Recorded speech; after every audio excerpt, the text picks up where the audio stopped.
Hi dears, നമുക്കിന്ന് ആറ്റിലും തോട്ടിലും കണ്ടത്തിലുമൊക്കെ സർവ്വസാധാരണമായിട്ട് കണ്ടുവരുന്ന വയമ്പ് എന്ന മീൻ വൃത്തിയാക്കുന്നതും അതുപോലെ കുക്ക് ചെയ്യുന്നതും ഒന്ന് കാണാം.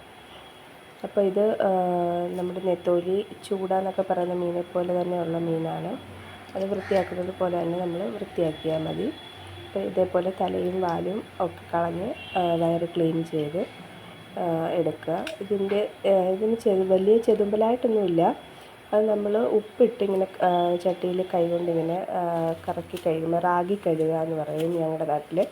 അപ്പം അങ്ങനെ ഉപ്പിട്ട് നല്ലതുപോലെ ഇങ്ങനെ ചട്ടിയിൽ ഇങ്ങനെ തേച്ച് കഴുകുമ്പോൾ അതിൻ്റെ ആ ചെറിയ ചെതുമ്പലുകളും എല്ലാം അങ്ങ് പോകുന്നതാണ്. ചെറിയ മീനാണ്, നല്ല ടേസ്റ്റുള്ള മീനാണ്. നമുക്ക് കുക്ക് ചെയ്യാനൊക്കെ വളരെ എളുപ്പമാണ്. കുറച്ച് നേരം ഇത് വെട്ടാനും എളുപ്പമാണ്. അപ്പോൾ ഇവിടെ ഞാൻ പീര വറ്റിക്കണം, അല്ലെങ്കിൽ തോരൻ വെക്കാനാണ് പോകുന്നത്. അതിന് വേണ്ടിയിട്ട് നമ്മൾ ഒരു മുറി തേങ്ങ എടുത്തിട്ടുണ്ട്. അതിലേക്ക് 3 പച്ചമുളക്, ഒരു 5-6 അല്ലി ചുവന്നുള്ളിയും കൂടെ മഞ്ഞൾപ്പൊടിയും ചേർത്ത് ചതച്ച് എടുക്കണം. ഈ ഒരു പരുവത്തിൽ ചതച്ചെടുക്കണം. ചതച്ചെടുത്തതിന് ശേഷം മീനിലേക്ക് നമ്മുടെ എരിവിനനുസരിച്ച് പച്ചമുളക് കീറിയിട്ട് കൊടുക്കാം. അതിനുശേഷം പിന്നെ ഇഞ്ചി കൊത്തി അരിഞ്ഞത് നല്ലൊരു കഷ്ണം ഇഞ്ചി ചേർത്ത് കൊടുക്കാം.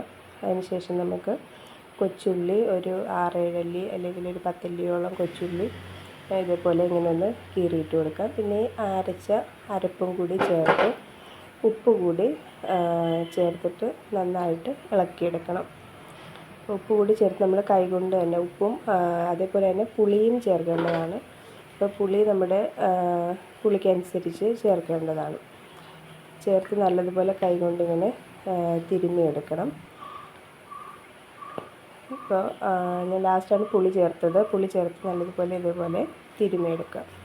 അപ്പോൾ അതിന് ശേഷം നമ്മൾ വേവിന് വേണ്ടിയിട്ട് ഒരുപാട് വെള്ളമൊന്നും വെക്കേണ്ട ആവശ്യമില്ല. ഒരു 1/2 ഗ്ലാസ് മേലെ വെള്ളം മതി.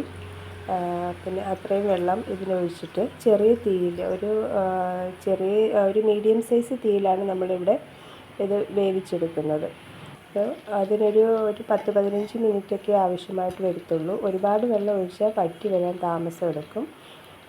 ഇതേപോലെ ഒന്ന് അടച്ച് വെക്കുക. ഒരു മീഡിയം സൈസ് തീ ആദ്യം വെക്കുക, പിന്നെ ചെറിയ തീയിലേക്ക് മാറ്റി കരിഞ്ഞു പോകാതെ ഇങ്ങനെ വെള്ളം വറ്റിച്ചെടുക്കുക. അപ്പോൾ വെന്ത് കഴിയുമ്പോഴത്തേക്ക് അവസാനം ഇച്ചിരി വെളിച്ചെണ്ണ കൂടി ഒഴിച്ച് തീ ഓഫ് ചെയ്യണം.